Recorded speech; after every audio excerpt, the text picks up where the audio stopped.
watching. On Wednesday, we like to talk about ranks. This is our Week 11 ranks show. You'll see my preliminary Week 11 ranks on the left side of the screen throughout the show. Of course, you should check harrisfootball.com, and I will update the ranks as we get more news heading into Week 11. It's my opportunity to take a couple of guys who are interesting to rank, where I think we can look at their film and discover some stuff about them, and I wanted to start today with Titans wide receiver Corey Davis. Since Davis posted a 9-catch, 161-yard game against the Eagles back in Week 4, in which he won the game with a last-second touchdown, it has not been good. I've been a Davis enthusiast, probably about 2 years now. Really has not worked out.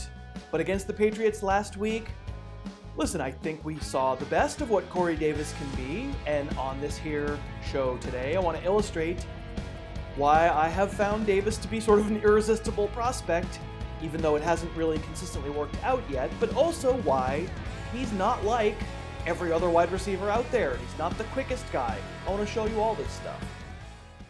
Let's start out. First play from scrimmage on Sunday, Davis split wide left. This isn't a particularly spectacular play by him at all. It's actually a better play from the quarterback, Marcus Mariota, who steps up and creates time for Davis to separate. If we run it back watching the replay, not a spectacular cut, right? A pretty lax man coverage there from Stephon Gilmore. We watched Amari Cooper run routes on Tuesday's episode of this show, and this ain't that. But then you realize, oh right, Davis is a couple inches taller with really good hops. So what he might lack a little in elite foot speed, or I guess quickness separation, he does make up for in size and wingspan. As winter approaches, if you've been thinking about getting a new pair of boots, I can recommend Thursday boots. Today I'm holding one of my pair of natural captains that I've had for like 3 years, that I wear like twice a week, that are still in amazing shape, that look great. Durability of a work boot, style of a fashion boot. Absolutely love Thursday boots.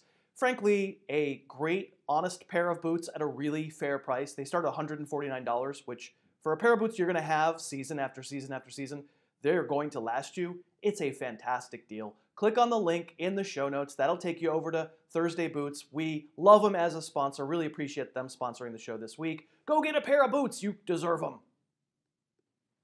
Back at it with Corey Davis. Here's his touchdown in the first quarter from Sunday. He's slot in a bunch formation, and he runs a stop and go. And again, you're not going to be blown away by quickness when it comes to Davis. If he's going to be great, he's going to be the A.J. Green type of great. More of a size, straight line dude who blocks out the sun, gets in good body position, blocks out the defender, makes the over-the-shoulder catch. Now, at the 5-yard line on this play, Davis and Gilmore are even. And then Davis is leaving.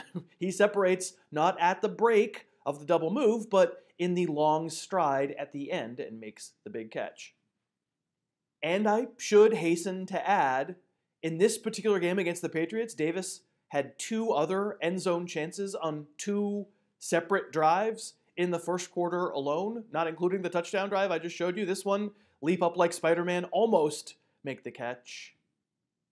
And this one, end of the first quarter, a fade that Gilmore dissected and defended well. Can't say this is always the case for a Titans offense that's been shut out at home, that sometimes doesn't move the ball. But if we're trending in the direction of the Titans offense being better and this being their end zone strategy, cool. 2 other longer catches for Davis in this game. Here he's outside on the left, and it's another double move. It's a post corner. Again, you won't see the elite acceleration out of breaks. That's why I think it's worthwhile for us to do this, to understand who these players are. This is why I think we watch film. This is a fine route. It's not greatly defended, and it's a really nice low and outside throw from Mariota. And on this one, he's slot, but split pretty wide right there, and it's zone now, zone coverage, and Davis sits down and catches a fairly easy pitch and catch, and at his size, he becomes a handful in the open field. Well, it's easy to show one game that's filled with many good plays. And I have Davis at number 23 among receivers for Week 11. He's fairly usable, low-level wide receiver 2. I think he's in a lot of lineups on Sunday against the Colts. But here's something I know only too well. Opinions are like elbows. We'll say elbows. I mean, if you want to see some player trending in the right direction, having on an offense that's been trending in the right direction, a lot of hype, a high first-round pick, you want to see good stuff from Corey Davis? Of course you can. If you want to see the Philadelphia game that was followed up by a whole lot of nothing and an offense that's kind of been crummy and Davis himself has been really inconsistent, I understand that you can see that too. In Week 2 against the Texans, here's Davis lined up wide right. Watch him run another double move. He's technically sound. He just doesn't have that bounce. Here the defender just doesn't bite on the double move. And this is okay. We saw him score on a double move, but it's probably not Davis's game to get open with quickness. He's not really a separator in this way. And that's why we watch film.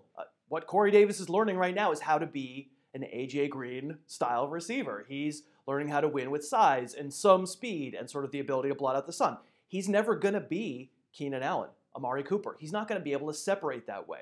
So sure, Corey Davis has been inconsistent as a producer for fantasy, no question about it, but this is why we watch film, to learn that it's not just about Mariota, it's not just about the offense, it's also about Davis himself being inconsistent in his ability to generate separation, and that has led to some bumpy rides. Okay, I also want to show you some Dalvin Cook film. Dalvin Cook made his return, long awaited, in Week 9 before Minnesota's bye against the Lions. And here's the highlight you saw, and your favorite sportscaster said, "Welcome back, Dalvin Cook." And hey, he's running. After missing most of last year with a torn ACL and most of this year with a hamstring pull, Dalvin Cook is running, and that's great. But let's watch this play from the end zone view. And we don't penalize a running back because he got a huge rushing lane and ran through it. But if you think you can count on this every week, my experience tells me you cannot. But great result, for sure, better than the alternative. And I'm going to be honest, going back through all 11 of Cook's carries and all 3 of his catches, I didn't see a single cut in the entire afternoon. This is a 7-yard gain. We'll take it. Get north and south and be decisive, and that's fine acceleration. No cut. This inside handoff out of shotgun, probably designed to be cut back, and Dalvin Cook sees it and pitter-patters his feet and does not explode out of a break. I think it's probably fair to say. This little screen, again, decisiveness, gets north and south, powers through a potential tackle. Not really a lot of effort here to go lateral, and maybe he didn't need to, although I think at the end there, maybe he could. And I want to go back in time to last year, pre-ACL tear, and let's look at what a great Dalvin Cook run looks like. That is lateral quickness. When he sees number 28 there, ready to come up and plug his first move, holy moly. Cook gave an additional move, bouncing it all the way without losing his momentum, and he's off to the races. That didn't look like the Dalvin Cook I saw in Week 9 against the Lions. Also from last year, this evasive move he puts on the safety once he gets through the line, that is a professional football safety running straight at Dalvin Cook, and Cook makes such a surprising lateral move that the safety never even touches him. Now, I'm not trying to tell you that because I watched 14 touches against the Lions 2 weeks ago, I know everything that Dalvin Cook is capable of doing on a football field going forward. There's a possibility that after the bye week, his legs feel stronger. There's a possibility that he simply didn't need to make a lot of lateral moves in that Lions game.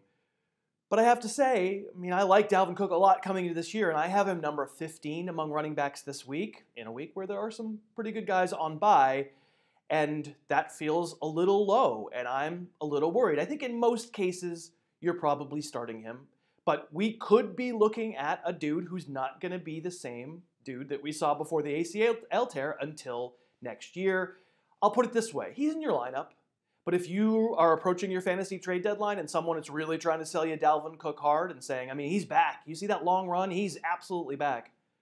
watching that one game's worth of film, I'm not sure he's all the way back. I'm not sure that sort of as a fantasy panacea that's going to make your team whole. I'm not sure he's the guy I want to trade for right before your trade deadline.